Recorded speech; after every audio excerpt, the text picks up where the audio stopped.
Good morning. Pardon me while I get myself situated here. Good morning, everybody. It's me, Teri Hunter. It's Sunday, April 28th, 2024. Just want to adjust my screen a little bit here. Okay. I'm here with your weekly astrology. We're going to go through the transits of this week, and we're going to go through each sign and do a tarot card reading. I'm going to use my angel deck, my Camelot deck, as I call it, and my and we're going to pull a tarot card. So sorry if I'm a little choppy this morning. Good morning, Carly. Good to see you. Welcome to the room. It's a big week. A lot of energies are changing this week. Mars is going to move into its domicile. Venus is moving into its domicile. Pluto is going retrograde. These are the big things going this week. Good morning, Catherine. We're going to feel it because as Mars was transiting through Pisces, and of course, from my perspective, it's an opportunity to really extract wisdom and to see the spiritual warrior within myself versus just an unconscious warrior. Now, as Mars moves into its domicile and starts to meet up with the North Node and Chiron, and this is the first time Mars has met with the North Node in its own sign, and I don't even know how long because it just occurred to me that it's a 2-year cycle around the Zodiac. So this is going to be an interesting energy to have Mars coming into this contact with the North Node as it has had this conjunction with Neptune. Very much we're going to see, Neptune can be erosive, and honestly, if you know angry people who are sitting in victim energy, this week is not a week to engage with them. This is a week to sort of kind of scoot to the side a little bit because some people could get very inflamed at this time. With Neptune being, illusion and fantasy, and Mars, being assertion and action. If for some reason there is Pluto's beginning its retrograde exposed as an underbelly, it could get pretty intense for some people. Now, for those of us that are conscious, good morning, Stephen. It could very much be an energy that gives us an experience or gives us a situation that lets us experience our own awareness and AKA evolution. And Venus is entering her domicile as well. Big energy change. Venus in Taurus, she's going to want to have some good meals. She's going to want to maybe fluff up the pillows, revisit her talents and her skills and her voice. And I think that as we're aware of this, because Venus has been in Aries, and Venus is considered in detriment in Aries. I think this is sort of an old school way of thinking of it. But again, we're talking about the soul inhabiting a human experience that is so dense that it requires us to sit in an awareness of our choices. And when those people are feeling like things are happening to them, even the stars are not happening to you. The stars are presenting a landscape or situations or people that give you an opportunity to make choices, which I think of as karma. Because when we make certain choices repetitively, we kick in the laws of the universe, which bring the divine elements in for us to experience that focus. So it's really, really powerful. Today, Mars and Neptune are exact at 28 degrees. I like to play with these numbers. Right now, we have 11 people in the room. We see the 28 reduces down to a 10. Thoughts are always representative of our emotional body. So you know what I forgot to do? Because I got so comfortable all of a sudden. For those of you watching in playback that are new here, this is based on whole sign Western astrology. And it's going to be based on your rising sign. But your moon, more and more I do this work, I'm convinced that the moon trumps all other planets. The moon is actually the most powerful to the human because the human operates on its emotions. If it didn't, why would people be acting randomly angry out in the world and just taking it out on strangers? That's not logical. That's not even an awareness of your own perception. That's a knee-jerk reaction. So your moon sign is super important.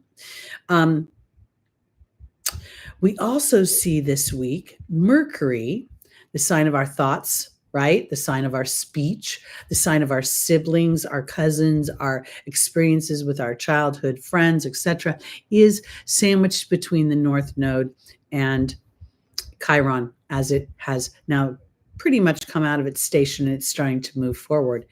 Again, thoughts of the self, thoughts of how I am asserting myself, thoughts of in many ways, my history could come up, and Venus moving into her domicile could bring up my feelings, my historic feelings about who and what I am and my skills and how I operate in the world.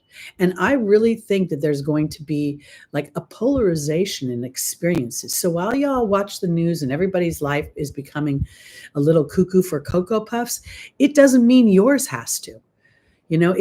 Your awareness and your focus, and sometimes even your choosing to disconnect from something that inflames you or irritates you or rubs up against something in you, this can shift an energy and start a new role. And that's why I think the shift change between Mars and Venus is really the most powerful change this week, because Mars is my action and my assertion, and Venus is my skills, my sense of money, my sense of confidence and self-worth. So I think this is really powerful. Hey everybody, welcome. I don't know what the lighting with my home is, but for some reason I don't see the chat as easily as I used to. It's like the light is funky. I'm gonna have to find a new position so I can read a little bit better. Hey, just call me C. Did I say hi, Stephen? Hi, Jules. Hey, welcome, Small Wildflowers. Good to see you. Okay, I said hi to Catherine. Hi, C. Cheatham. Stephen, you're a Virgo. Oh, okay. So C. Cheatham is a Virgo sun. Okay. I want to offer this too, because your sun sign is what you're asserting, your ego assertion out into the world. Your moon is your emotional body, and your rising sign is yourself, meaning the perception that you have of yourself, which differs from the perception that others people have of you, hence your sun sign.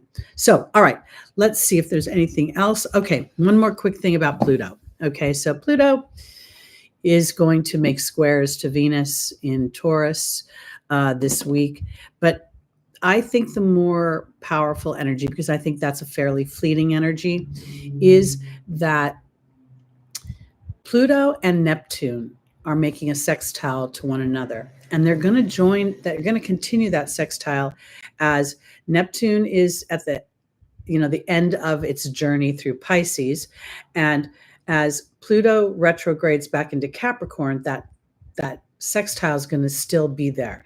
Then they're both going to move in March of 2025. Neptune will move into Aries, huge change, and then Pluto will be squarely in Aquarius. Again, a sextile that to me is a spiritual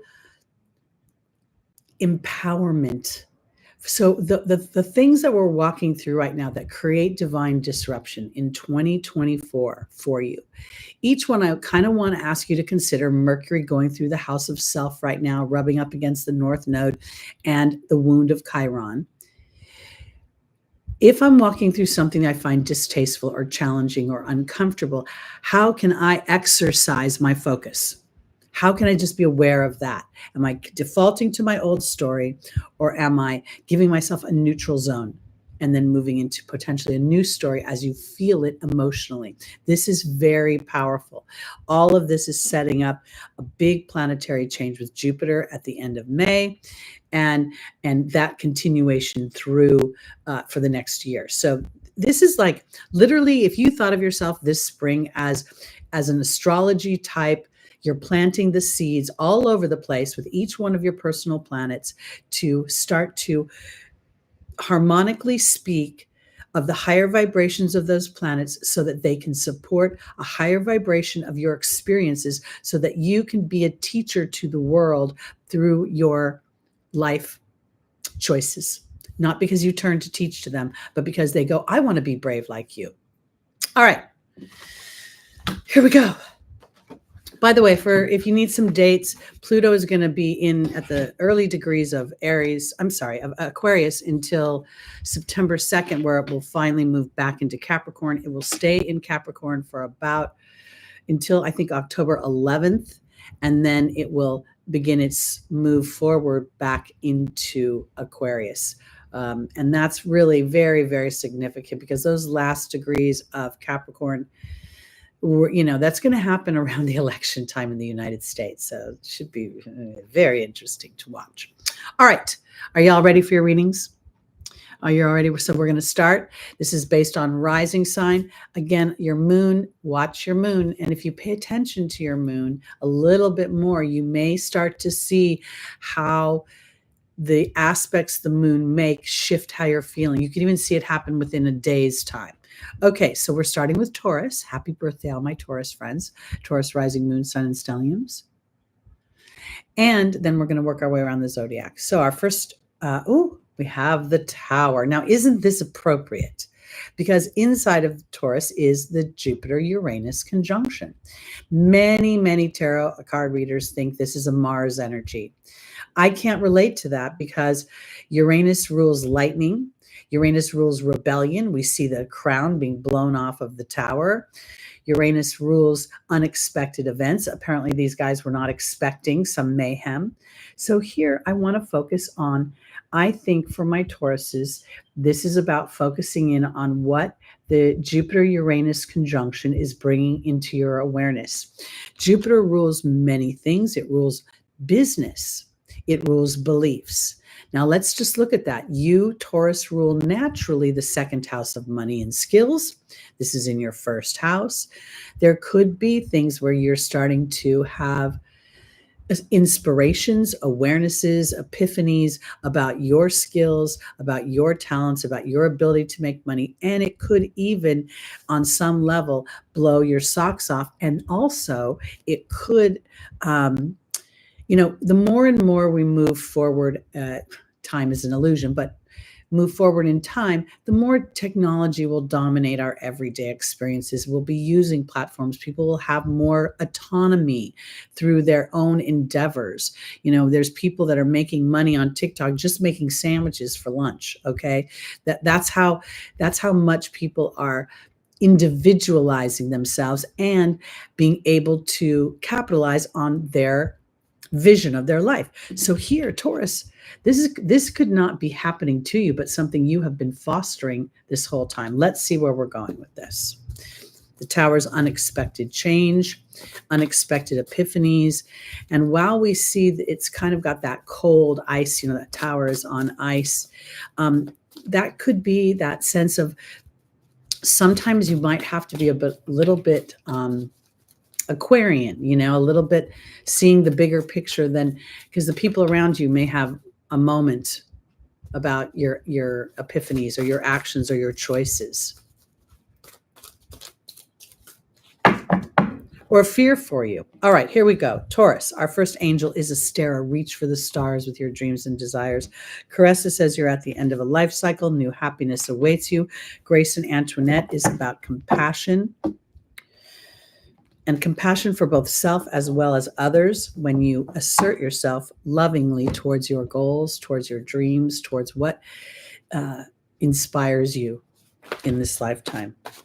Wow. Well, 2 cards just fell out, so I'll have to take them. There's the Perception card joining Astera, and there's the Dog, which is about loyalty. And Taurus represents loyalty as well.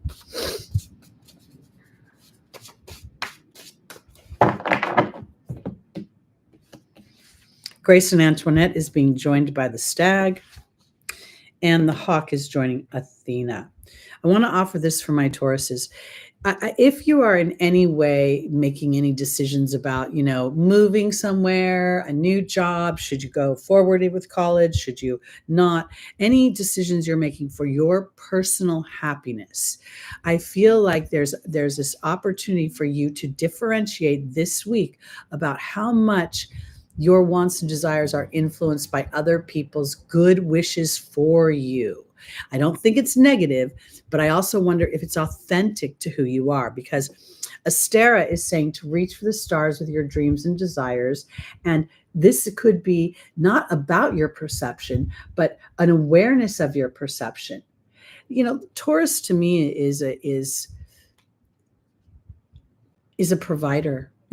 Taurus literally plows the fields, grows food, and feeds the family. And Taurus is very talented. And oftentimes, sometimes, because Taurus likes a sense of dependability, it wants to have a history so it knows where it's going a little bit. This to me is like an awareness of your own perceptions. And I don't know quite how to differentiate it, but at one point in my career, I realized that I was more invested in going to a family get-together and saying, this is what I'm doing with my life, and seeing other people think it was a good thing for me than me actually enjoying it myself. So, because here is the end of a life cycle, and here's all about love and loyalty. And I think that there's the potential that the Jupiter, pardon me while I play with my hair, Uranus conjunction has brought an idea to you for a business potentially. You could, publishing, writing, marketing, influencing is all under Jupiter's domain, including wealth and expansion. And as Jupiter prepares this month to move into Gemini, you could see a huge expansion within your Geminian energy, who you interact with, your everyday activities. So this is really about, your happiness, because that's what Caressa says. And while the angels are saying there's a need for compassion, it could potentially be the compassion that you show by not reacting to others' response to your ideas, but instead standing in leadership so that they can experience you and experience your success. This April has been my 10-year anniversary of working for myself from home. And it's a huge accomplishment for me. And I don't think anybody would have thought I could do that. So for me, this has been a powerful validation, because here is Athena saying it's time to lovingly assert yourself towards what you want, Taurus. And there are the signs and the omens have been happening. They've been coming the whole, there's been so much activity. And as Venus moves into your first house, this could be a really awesome time now that Mercury is out of retrograde to start to take your baby steps, poke around, find your voice within your creativity. Hey, Matt.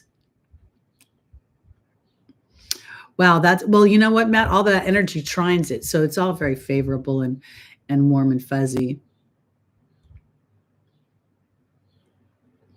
Well, I want to offer this, Matt. That's a great question that you asked. Does my Capricorn rising work well with my moon and sun in Libra?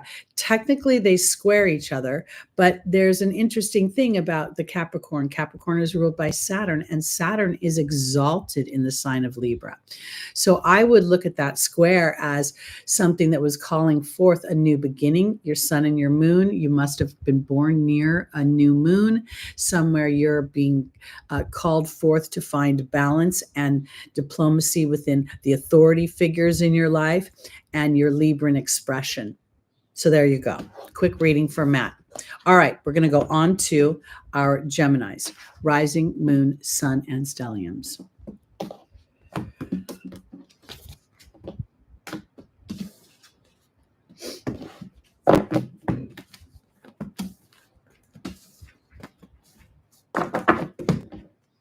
All righty. Here we go. Are you ready for your tarot card? The Page of Cups. This is the infusion of, often people will say love, but it's more than love. It's a Piscean energy. To me, it's a very, it's almost, as I look at it today for Gemini, I feel as if there could be an offering of some sort of bounty.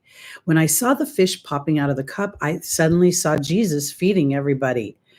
And then I saw that if you teach someone to fish, they will eat for life. So I wonder if there isn't a job opportunity of some kind coming to you that's more aligned to what you love, or an opportunity coming that will somehow fuel you or provide more resources for your your home. And I want to offer this too, because so many people have side hustles these days. They do things on the internet that create money. Etsy, some people do fans only. It's not just, I don't have a fans only, but I've heard it's not just pictures of things. Anyway, let's see where we're going.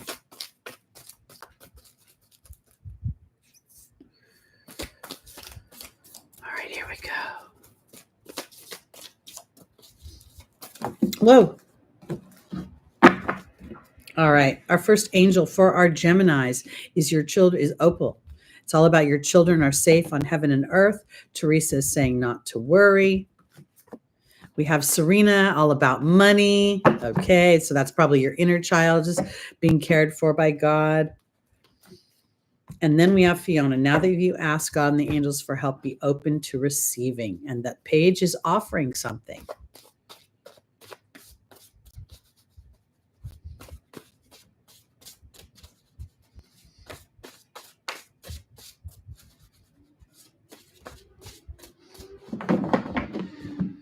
All right.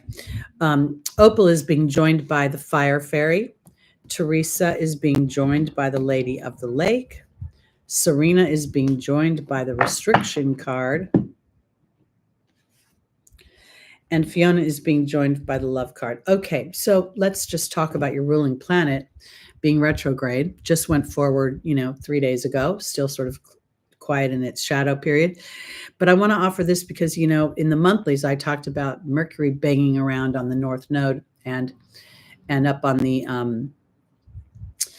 on Chiron. And if we think about what Aries is your 11th house of social groups, of friends, hopes and dreams and wishes. And Gemini, you can be, a little bit like, you can go back and forth so much between, faith and fear, contemplating the opportunities that you can see in front of you. And I almost feel like that, this page being a Piscean energy to me is very much about kind of connecting with spirit. Like, before I start any session, before I start this Sunday morning, I always tell spirit to join me so that I can be of the highest vibration, bring forth the highest information for your good. And I feel like this is about your creativity and connecting with spirit about something that might feel like pie in the sky to you. What I do for a living feels a little weird to me, honestly. If you tell people, oh, I, do readings, I don't leave my house, I'm just here 24/7. And I just think that if I was not meant to do this work, I would not be able to thrive. And my belief in that, because Teresa is telling you not to worry. And this is about digging down into your deeper truth and trusting that. If I have this yearning, if I have this longing, if there's this part of me that says, someday I want to do this, I don't know right now if it isn't time to start to focus on that.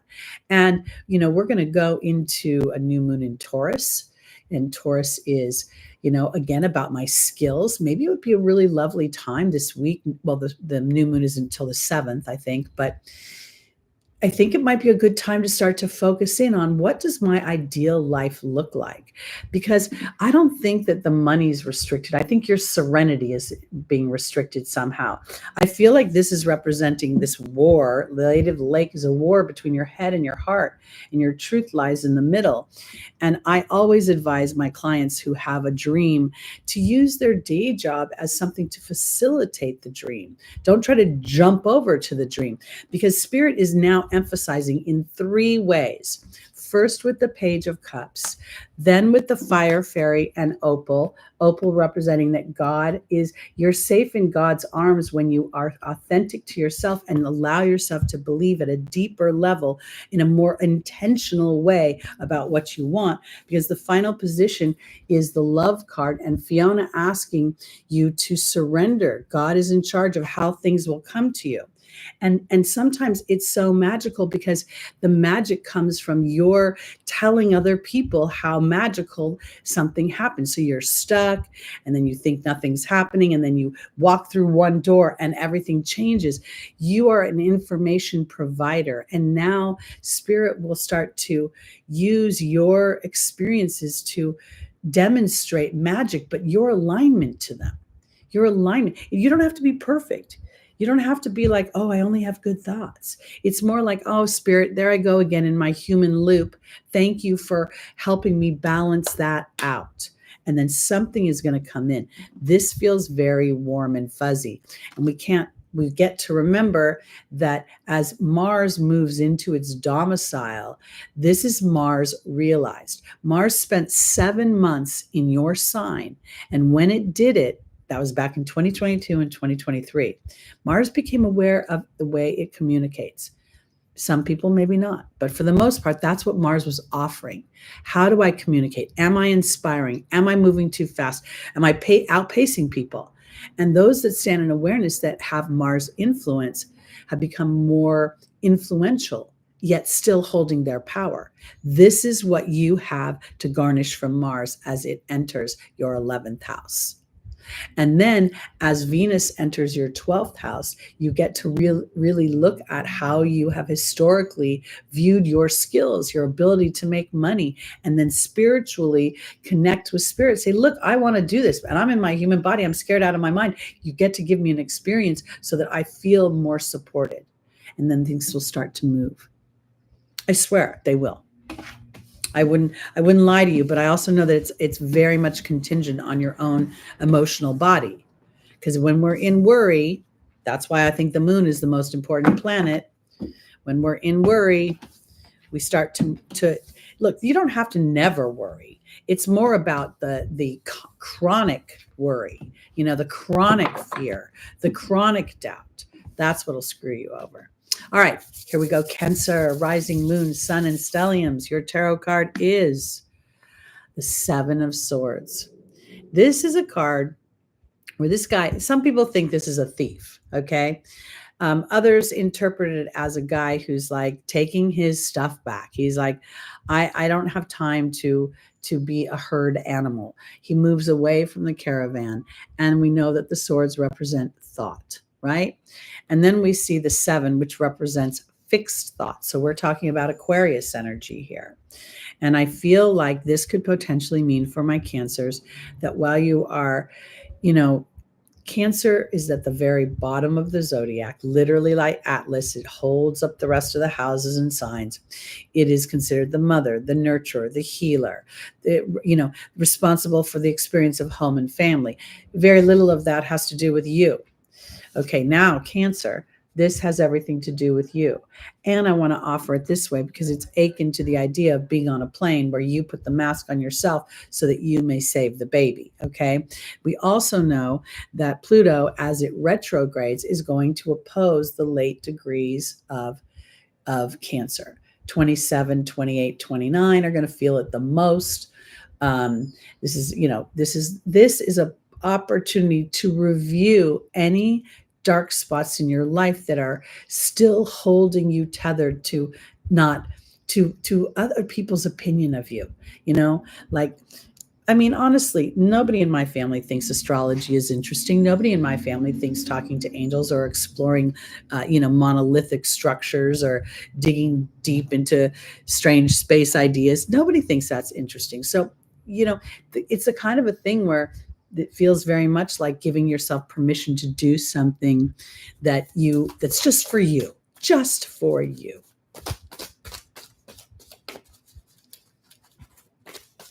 Good morning, Carla. Carla, good morning. Welcome to the room. Small wildflowers, every once in a while when I see people do your call letters, SWF, I hear that country song, Single White Female, the one about, it was a country song, she's on a bus, it's the personal ads. Anyway, it's a cute song. I just had to share. Okay, here we go, Cancer. Our first angel is Oceana. Okay, this is literally your angel. You rule I shouldn't say you rule the oceans, but the moon and the oceans. Seraphina. Then we have Patience. And then we have Astera. This is interesting because this to me is already speaking to that Cancer has something that's just for them that they want to explore, it may be in the background, or maybe you're being urged to do that. But Oceana to me is going to support an idea of something that brings you closer to feeling a sense of accomplishment, a sense of purpose for yourself, a sense of I beat my own time kind of thing. Serafina says, this is going to make the rest of your family happy. And now is a time to literally let them observe that, because it's time to reach for the stars. Where are we joining this? The truth. Oceana is being joined by the truth card. Serafina is being joined by the restriction card. Patience is being joined by the queen. And Astera is being joined by the goblin. Okay, basically what I want to say to my Cancers is that I think that you may have a sense of trepidation about venturing out and breaking either routine or breaking, disappointing somebody else. Somehow having somebody else's emotional body in your hands. And I feel like right now, we don't want to be rude to other people, of course, but you may need a little time for you. This is, Oceana is about trusting that inner knowing, that emotional inner voice. And here is this card that says, the truth is here and you need a little time to yourself. You need to do something just for you, Cancer. So here, yes, there is restriction in some ways because you have responsibilities within the home, within the family, to other people. And at the same time, this is an opportunity to say, do I demonstrate balance and receive what I need? Because Spirit is saying this is a time to really observe. My mother used to have this saying, and I really freaking hated it. Do as I say, not as I do. And I'm like, if you ain't going to do it, why should I do it? That was my attitude. Aries rising, Taurus moon. Because she would always make me do things that she never wanted to do. Because here is Astera saying to reach for the stars with your dreams and desires. And this is the ego card. Other people may not necessarily see or understand what you're doing right now, but I almost feel like if you were to not worry so much about their personal opinion right now and rather just continue to pursue whatever it is that makes your heart sing. I don't care how frivolous it is. I don't care if you're doing needlepoint on the couch. I don't care if you're collecting garbage cans. It doesn't matter to me what it is. It's just something that's authentic to you, that differs and allows you some downtime for yourself. I don't care if it's reading a book. And Pluto, for these late-born Capricorns, could very well, I'm sorry, I shouldn't just said late-born Capricorns, late-born Cancers. Capricorn is your 7th house. And this could have something to do with not just intimate partnerships, but professional partnerships, people that you interact with. This could even be, where your boss is under a lot of stress and needs you to work and you need, your vacation time comes or you can't do something. I just want to encourage you to be a little bit more independent and to address your own needs. Long term, it'll work out better. Short term, if you ignore it, it could get really difficult on the interior in your emotional body. All right, let's go on to our Leos, rising moon, sun, and stelliums. Ooh, some information is coming through. This is also, the 8 of Wands represents information, conclusions, and endings of some kind. Now, most people will say they don't know which direction the wands are going, but all of the foliage is heading towards the earth. So I absolutely think this is something coming towards me. It comes quickly. It represents the information highway. So the media, emails, things. Let's see where we're going with this, Leo.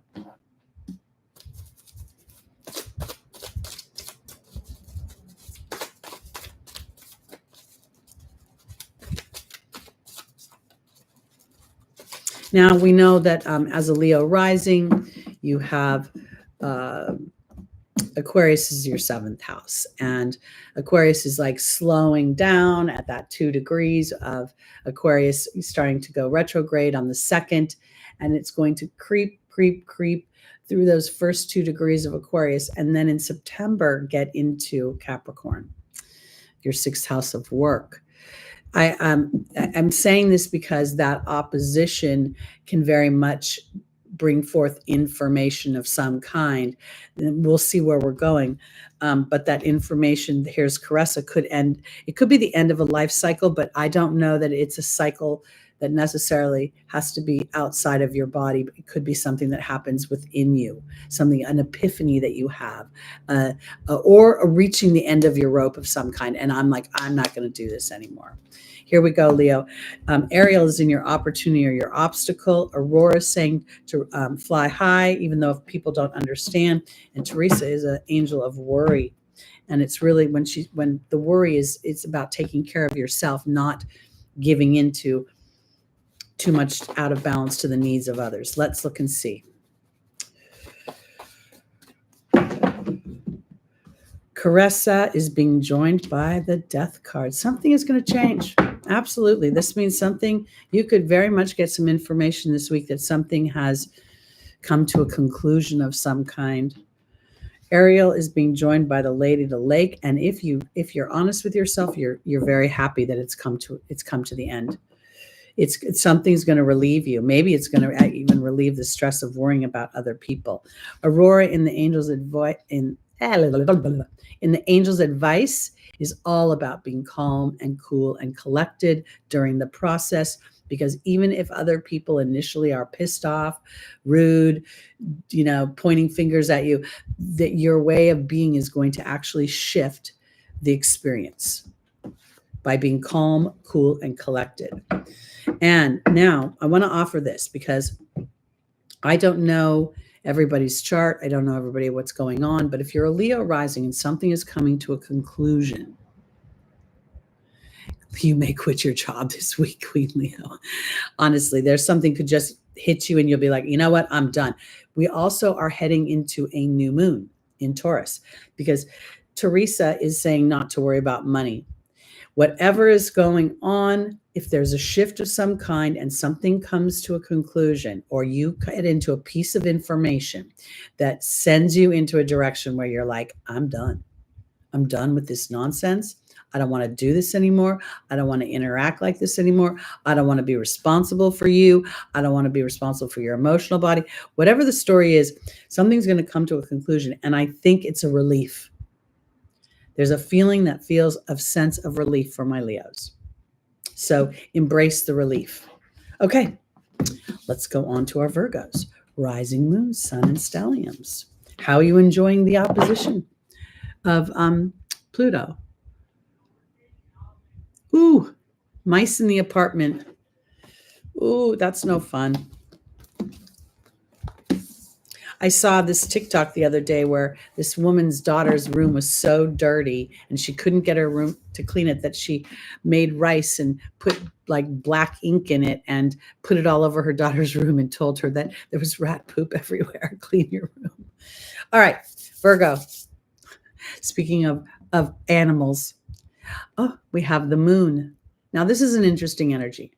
When we talk about the tarot, okay, I am not going to, every time I see the moon, think of confusion. It's just not the way I roll, because it's too narrow.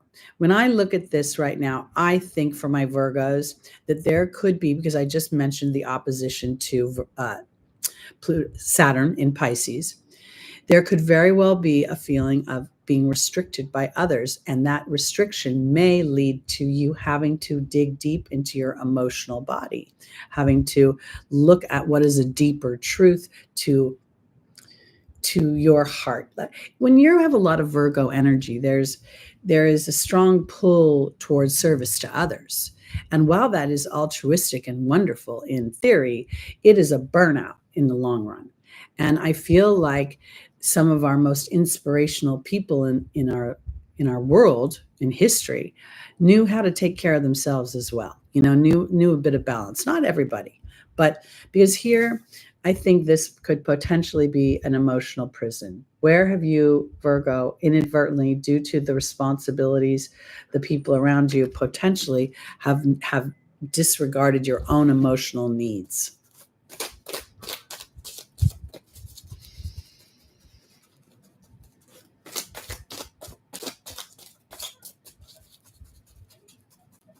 And if I think about the chart, okay, so as Virgo, the opposition is Pisces, then the Aquarian energy is in a quincunx. And that quincunx is going to be a blind spot to you in some way. That quincunx is going to be like, I don't see that. And this could, because when I looked at the lobster, because the lobster always kind of, I don't quite ever fully grasp the lobster in a strong way. And today it felt like it was Pluto, this crustacean coming from the bottom of the ocean, my emotional body, to the surface. So there could be some awareness that comes to you. Let's see where we're going.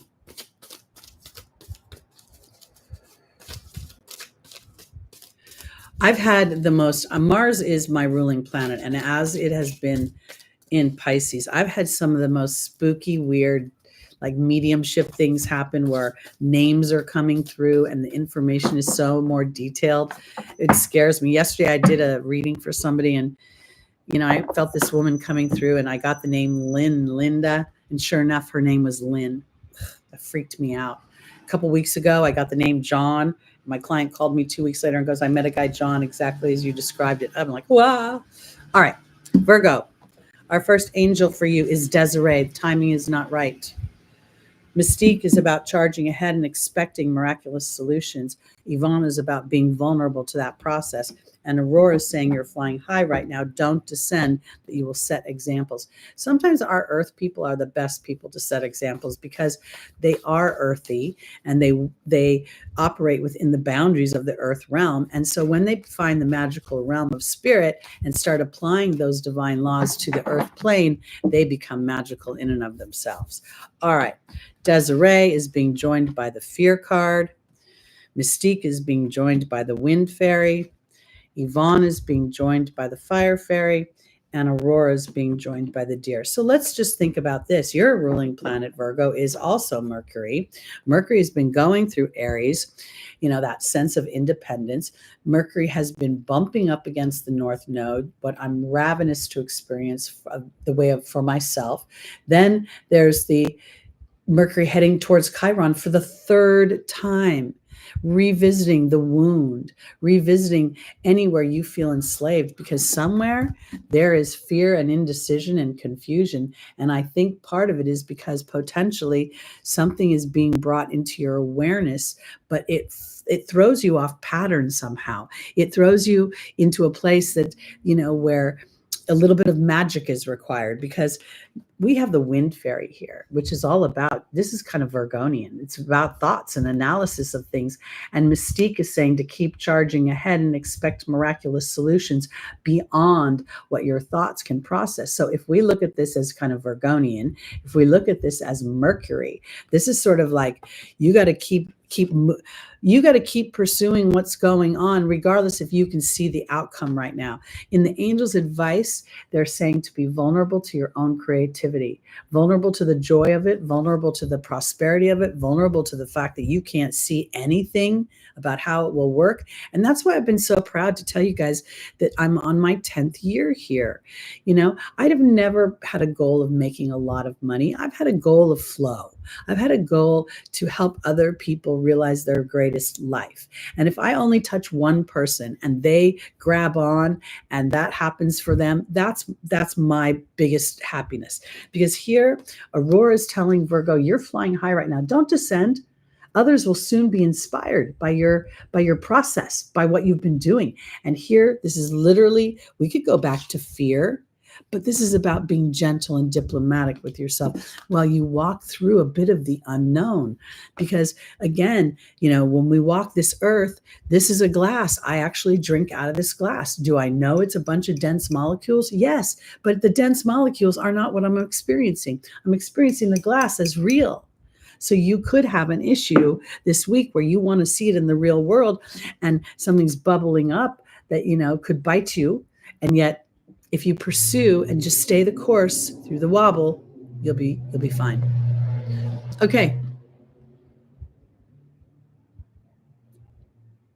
Well, you know what? It's time for them to start to fight constructively, small wildflowers. Play nice, little moon and sun. Okay, here we go. On to our Libras, rising moon, sun, and stelliums.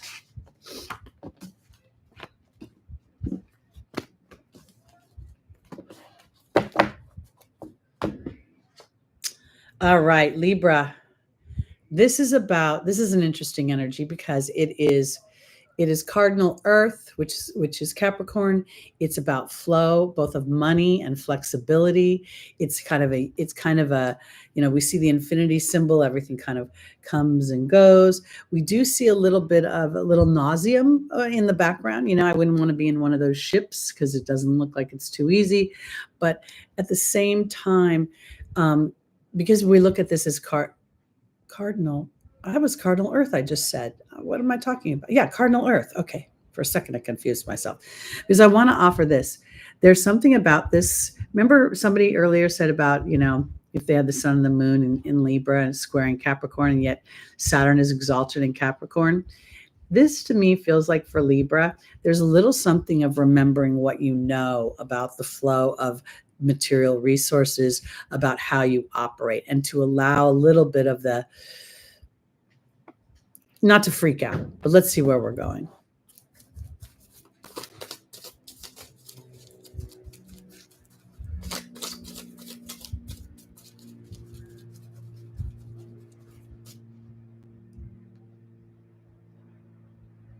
Queen Lou, I don't understand the Mars-Pluto energy because are they squaring your MC? Are they affecting? Because Mars is in Aries, Pluto is in Aquarius.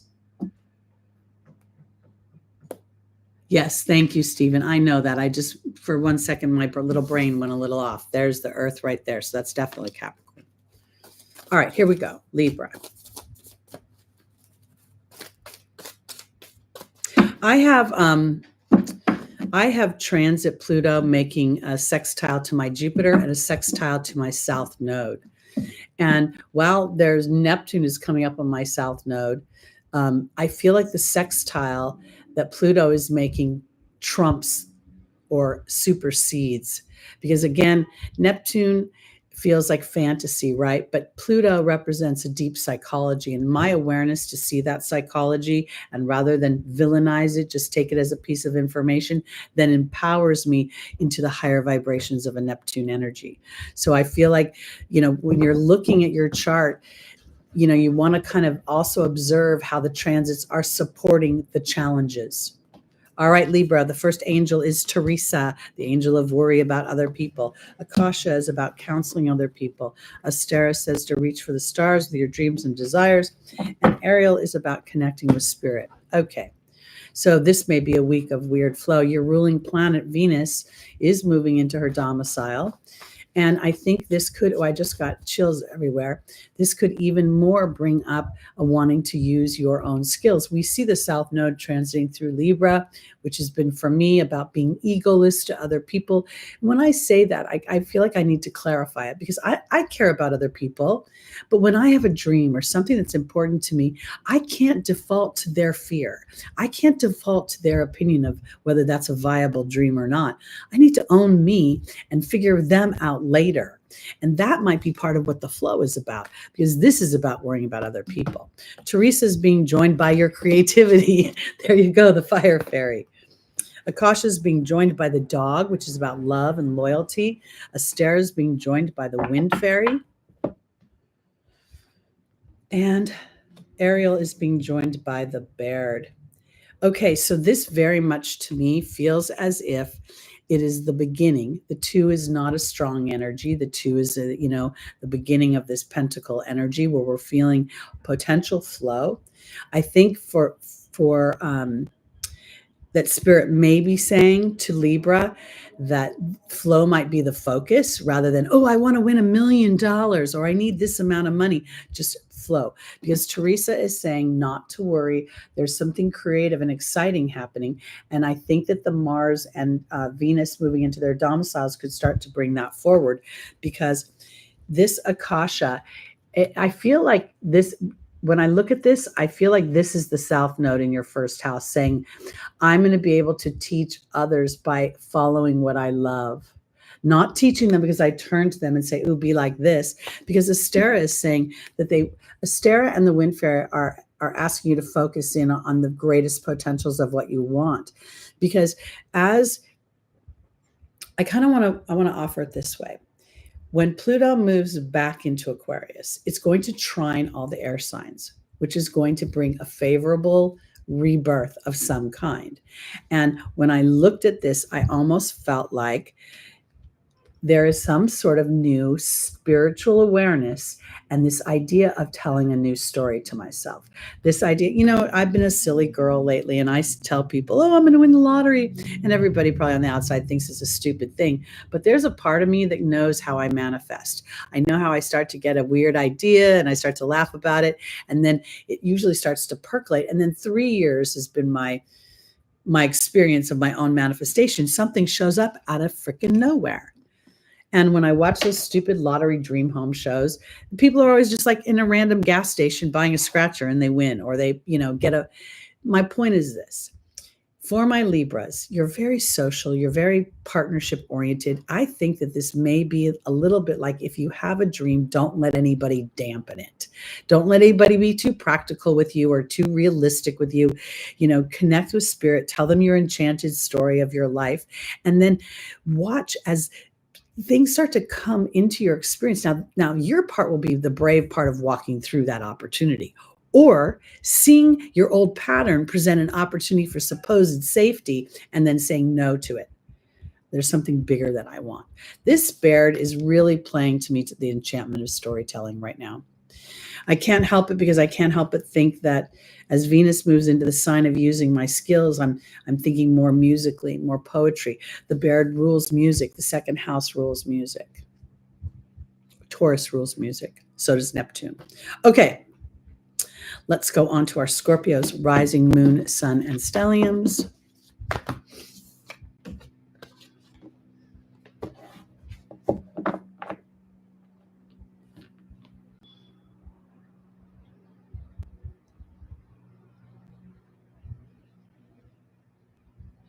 Well, I know you meant good for me, but I don't understand the question, because whatever Pluto, I don't know if Pluto is squaring your MC. Is it conjuncted? Is it natal? Is it transit? Queen Leo, the question is kind of not specific enough to know how to address it.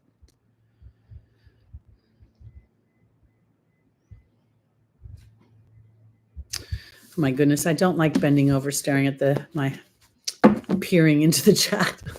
All right, let's go on. Scorpio. Ooh, we have the Queen of Swords. This is an Aquarian energy.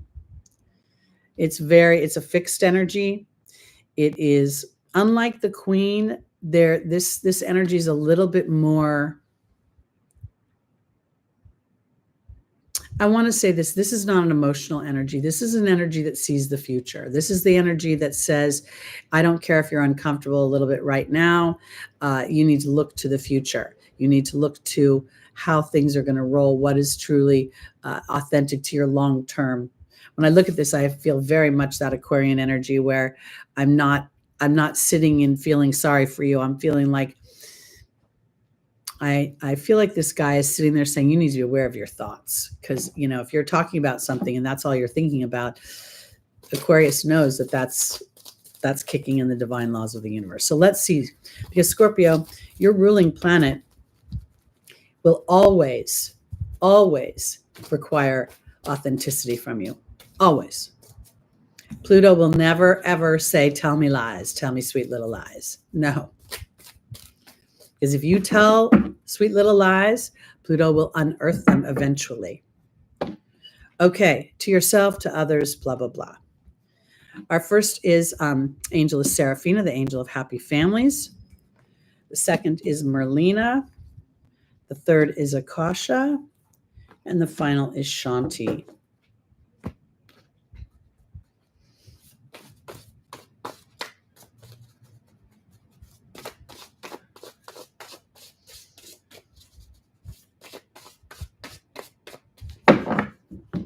Seraphina is being joined by the Grail Knight. Merlina is being joined by the Truth. Akasha is being joined by the Mystery card. And Shanti is being joined by the Love card. Okay, so here I want to say, now I'm thinking that for my Scorpios, this king, Aquarius is a very individualistic genius. It is, thinks out so far outside the box that, others look at it sometimes like, what? Because this is where I'm going, is the Grail Knight is all about seeking the sacred. What is most important to you? Bowing down to the truth. This guy's sword is so big, it mimics to me this awareness.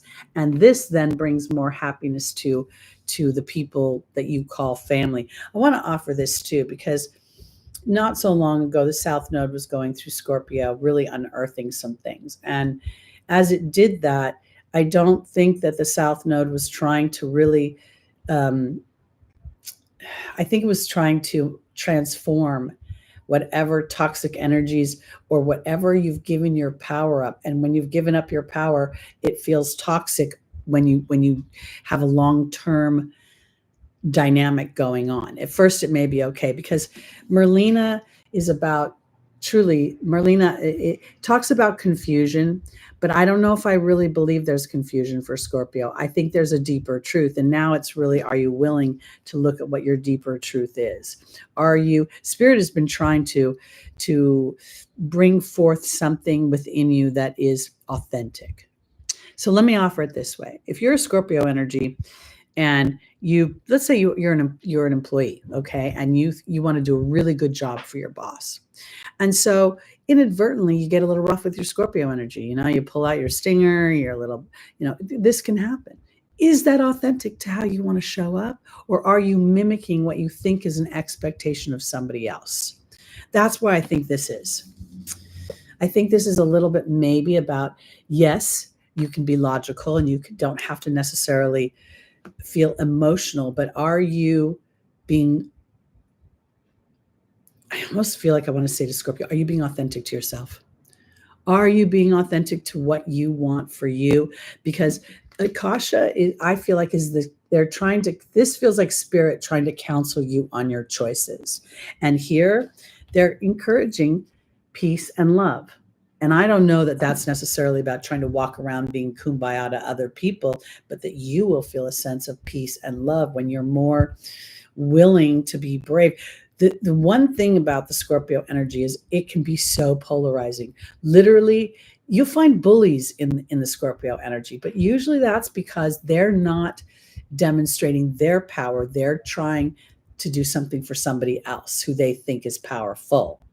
And I feel like this here is more about bowing down to the committee in your head, bowing down to what is the biggest truth that you have that may feel like it takes you in Scorpio and Aquarius are both fixed, so they square each other.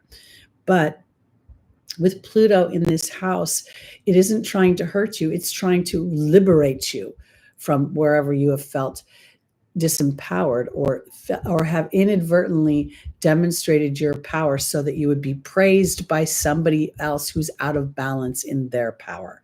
And now it's time for you'll feel more peace and tranquility. Everyone around you will, as you bow down to what is more authentic to what you love. Okay, off we go. On to our Sagittarius, rising moon, sun, and stelliums.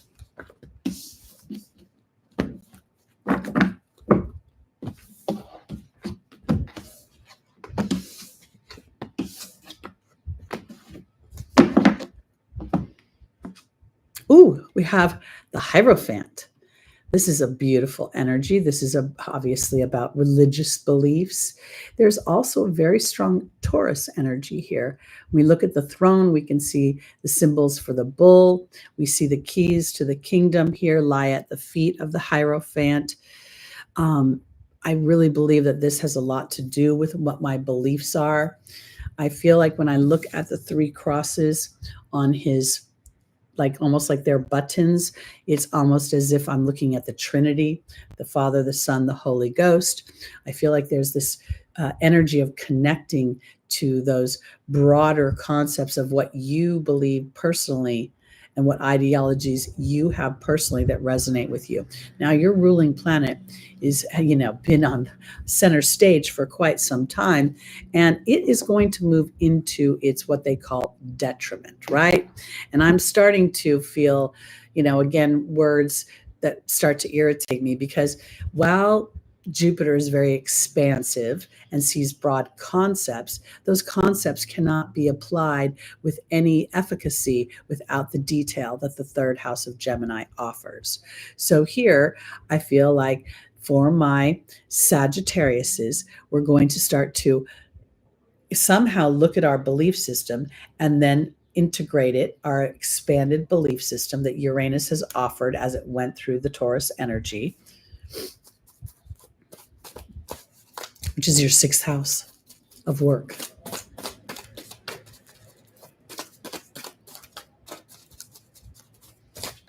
No. Sagittarius, Gemini, yeah, Taurus. Right, I was right. Sorry.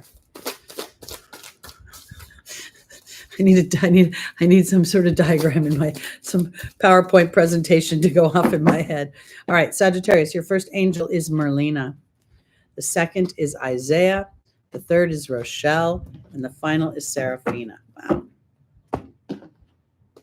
Okay.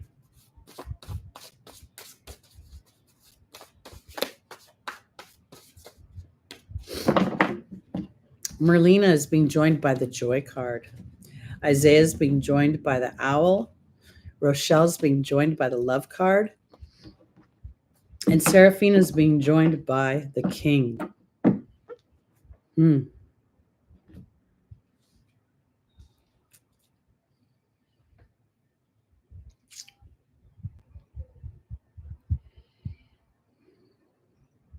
know, when I look at this, I know not everyone who's a Sagittarius is wanting to birth a child or a human, but there's two things going on here. It feels like, depending upon the chapter of your life, you're birthing something new. And there's a part of it that makes me feel like this Hierophant is, of course, representing your belief system, but also representing the Taurus energy, the energy of creating something, nurturing something, plowing the fields for it. And here I feel like the magic comes from your joy. Merlina could talk about confusion, but when I look at the card, there's balance all over it. So the confusion only really sits because the human interpreting the card is still in somewhere in their unknowing. They can't see with their eyes how it's going to play out. But the joy card to me makes me feel as if Sagittarius, something is being brewed that's really terrific. Now, here in the opportunity, the obstacle is Isaiah, saying that new things, new situations are being offered to you. And the Owl represents, I think, really being able to see what is most valuable to you in the way of building a strong structure. When I look at this, I feel like the Owl is asking me to decipher with my heart, not my head, how I can create bounty and what I'm building. It's almost as if it's saying to look to the future. Will this be sustainable? Will you enjoy this? Oftentimes, young people, get jobs because they are like, what will make me the most money? But they don't think about how much time they're going to spend in that position and how much that routine could be problematic, because technology is going to birth something and we're all going to be expanding whether we like it or not. And this for Sagittarius is about following your heart and what you love, and digging deep into your belief system and how important that is, and how much are you willing to bet on yourself.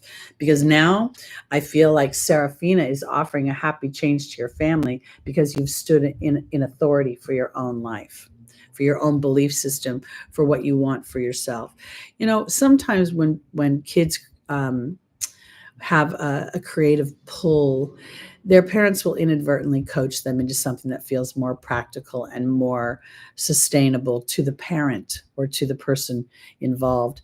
And I think more now than ever, the technological changes are offering things that most of us can't see in the way of bounty, in the way of making money. And when you're coaching your kids, there's a part of you that will do you'll be best served by remembering that technology changed dramatically in the 90s, and we're about to experience that again now, and there'll be some sort of new beginning being offered. And for those of you that are in the midst of developing your careers, your wealth will come when you follow what makes you most excited. And again, if you can't jump onto that highway right away, nurturing, a day job that supports the dream as you're building it. Again, that Taurus energy, tenacity, sticking with it. plowing the fields, being willing to bull through some of the harder pieces of earth, I guess. I don't know how to phrase it. All right. Let's go on to our Capricorns, rising moon, sun, and stelliums. Our tarot card is the Three of Wands. This is very much an Aries energy. This character is actually been building something, and now his ship is almost to the harbor. He can see that the efficacy of his journey, what's coming, and there's a sense of power, and there's a sense of strong trust in what's being created.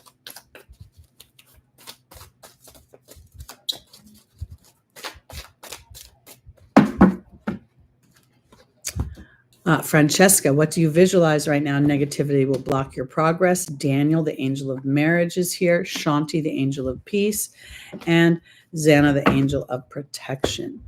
Now, Daniel also represents history and relationships, history in the interactions with other humans that you put your trust in. Okay. Francesca is being joined by the cat, my Capricorns. Daniel is being joined by the bee card. Shanti is being joined by the bear.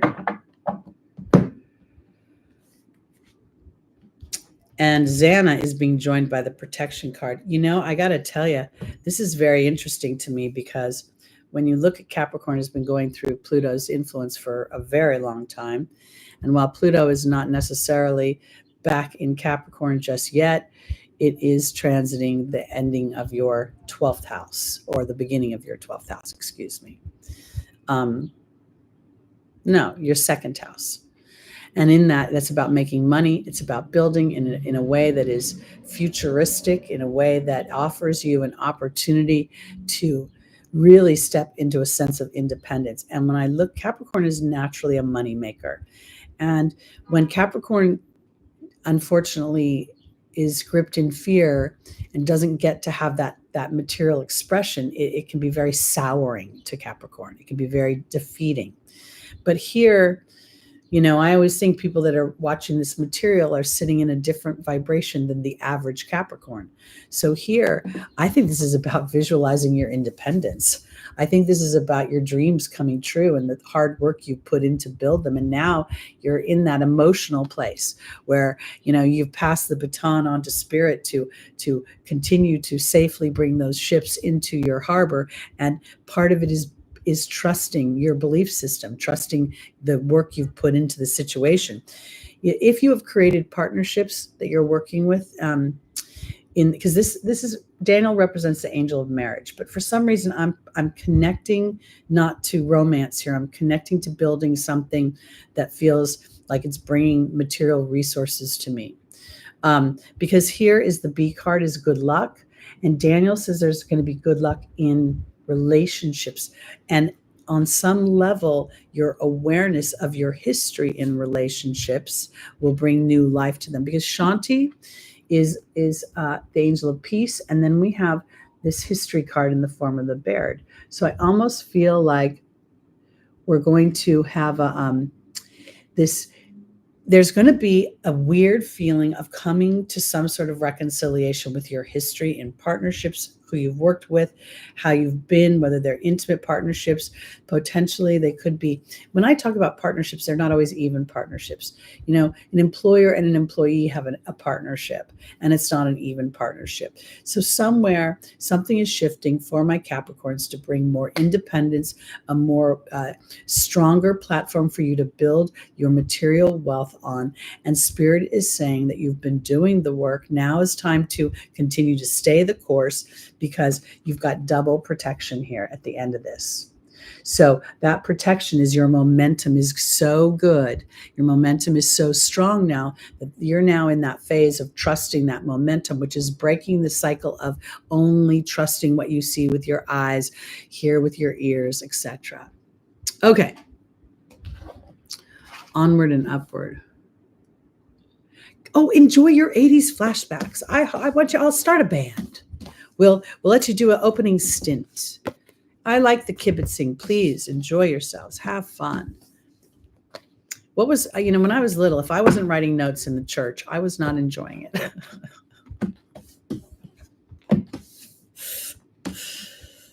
All right. I didn't even tell you guys, I had the best day the other day. I think I've discovered Lucky's issues with his skin, and I think I've conquered them. We're on the back side. All right, Capricorn, we're done with you, and now we're moving on to Aquarius. Aquarius, this is not an easy energy. This is arduous. It's burdensome. It's doing things the hard way, not the easy way. So let's see what's going on, because we know that Pluto's moved into those first degrees. And whenever a planet changes signs, especially a slow moving planet, there's a really weird adjustment period. It almost, you don't quite understand it because the energy feels subliminal, or somehow it's like it's creeping up on you, but it's not in your face. So let's look and see what this is about.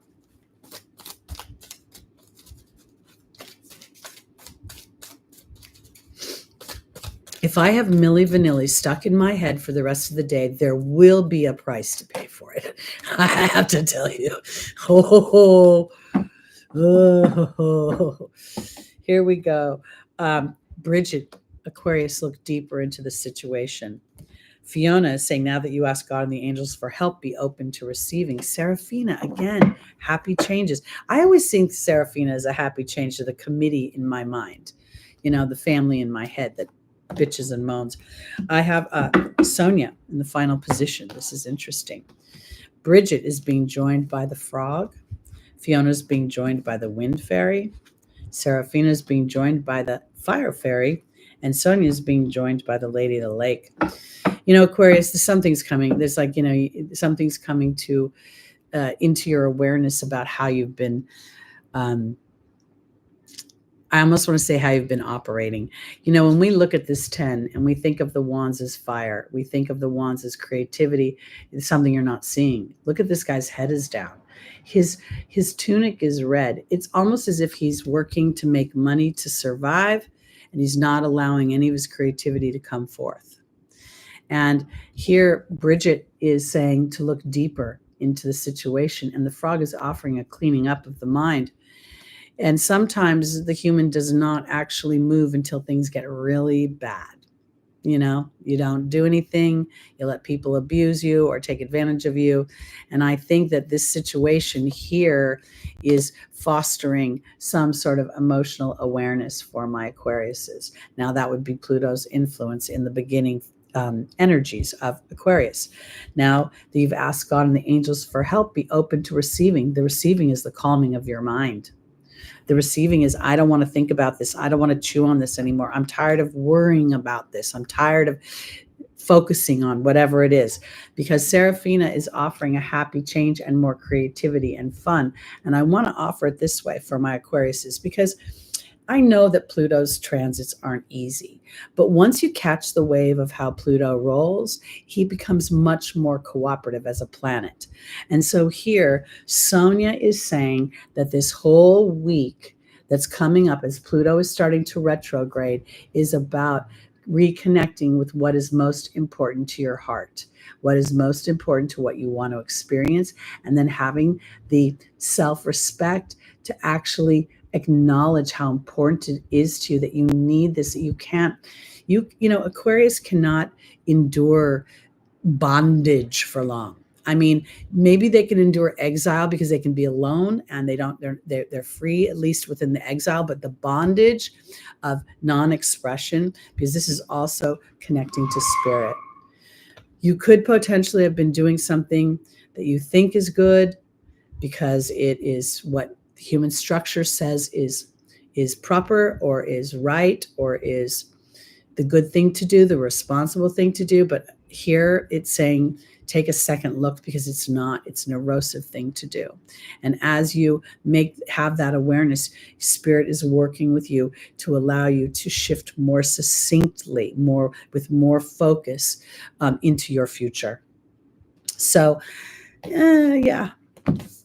Some of the challenges, let me think about this. We're looking at Aquarius. Pisces is your second house, so it could have some things to do with Saturn's transit in your second house. Again, that's a house of money. So, and the human is very focused on money. Oh, thank you, 145 Club.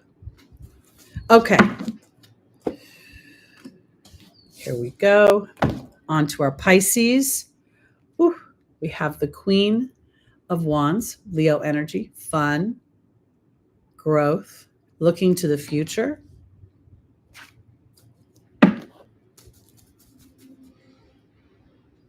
Okay, here we go.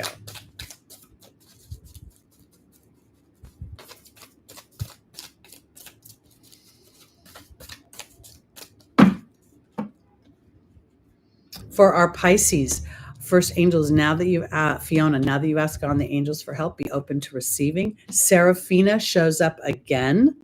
Wow. Adriana says you're being led through your thoughts and your dreams, and Mystique is about charging ahead. Fiona's being joined by the Truth card. Seraphina's being joined by Merlin. Adriana's being joined by the Wealth card. And Mystique is being joined by the Restriction card. Okay. When I see this, I think that, the Leo energy, when we look at the Queen of Wands, we're always looking at a water element when we're looking at the queens. So we're looking at water and fire together. And I want to offer it this way. Some people will go to the extreme and say it's steam, but I want to offer you a nice warm bath, my Pisces, because this, Fiona, says, now that you've asked God and the angels for help, be open to remaining in your truth. There could be, Saturn is going through your first house, really restructuring and rooting in your sense of self. And that's not easy for Pisces because Pisces is the two fishies. So it feels very weird when it's all by itself.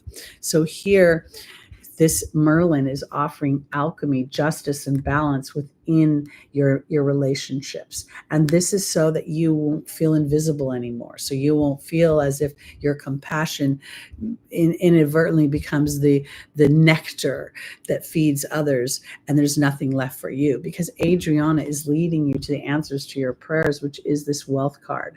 And that's not money. That's feeling love and feeling joy and having fun and all the things that Leo represents, romance and kind of fun, wild, new relations with people, if you get what I mean. So there is an offering here that if you are experiencing any slowdown through Saturn's transit, that slowdown or that restriction is helping you clear the fog and differentiate between what your wants are and where you have been influenced in your wants and desires about things. Because Mystique is saying to keep charging ahead, expect miraculous solutions, because if indeed there is a restriction in the material world, it's because the universe and God and the angels are bringing something aligned to a deeper truth, not a superficial truth. So when you pray to God for a job to save your ass because you're broke, God doesn't always answer that prayer because it's not really aligned to your greatest happiness or your wealth.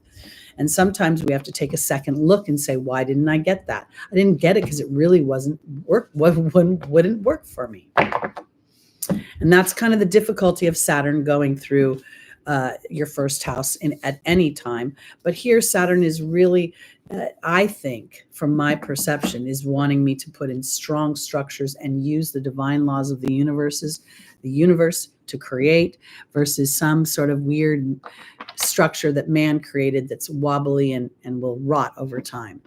All right. Are you ready, Aries rising? My little patient Aries. Look at that yummy card. The Six of Cups. This is one of the most lovely energies in the whole tarot deck. There's innocence. There is a sense of what an adult calls naivete and what a child calls is magic. There is love being offered. There's bounty being offered. And in many ways, in the back of this energy, we see this adult walking away, and he's in a purple tunic. So there could very well be the transit through your first house, having the North Node there, Mercury's there right now, Chiron's there. You could be revisiting a wound, but at the same time, the revisiting is the transformation of it to see how you will blossom and grow through it. There also could be, Mars is up against Neptune today. They're conjunct. Mars is going to move into Aries like tomorrow or the next day. I think it's tomorrow. But when it's rubbing up against Neptune, you could be very nostalgic. Neptune rules history, and Mars rules action. And here there's a spiritual dynamic of taking action. And if I have a childhood history that has disrupted me, then I can find the wisdom through that. That's where I'm going. Okay. We might have to have a Zoom meeting and put you all on mic so that you can sing your lyrics. We can hear you. We can have karaoke day, karaoke night. All right. Aries, the 6 of Cups, Vanessa. Maybe you're going to be required to have the faith of a child. We'll see. Then we have Crystal, have faith and hope. There's more on the horizon that you can't see. Isaiah's new beginnings. And Bethany is about self-care during the process.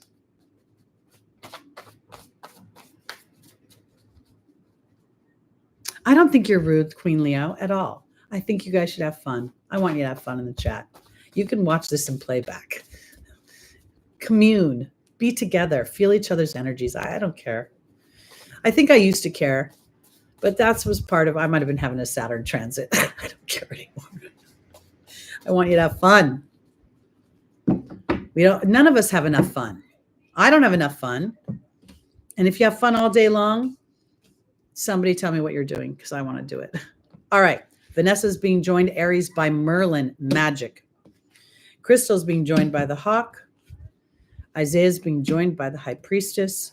And Bethany's being joined by the restriction card. Okay. So as my Aries rising is always been a fiery sign, I've always been a kind of, I'm not scared. I'll take it on. So I want to offer it this way. When I look at this Aries, I feel like, yes, the 6 of Cups is offering a little bit of a childlike innocence in trusting that everything you have been doing and being in whatever you're endeavoring is just enough. Because Merlin is saying your faith is going to pay off. Your faith is going to pay off. But right now, it's about kind of understanding that the laws of the universe have, everything has a certain process, right? And as we align to something, because people will say often, especially like in Aries energy, I'm doing everything I can do to move this story forward. This is not actually a positive energy because it's a pullback. So here, the being energy is what Aries is perfecting.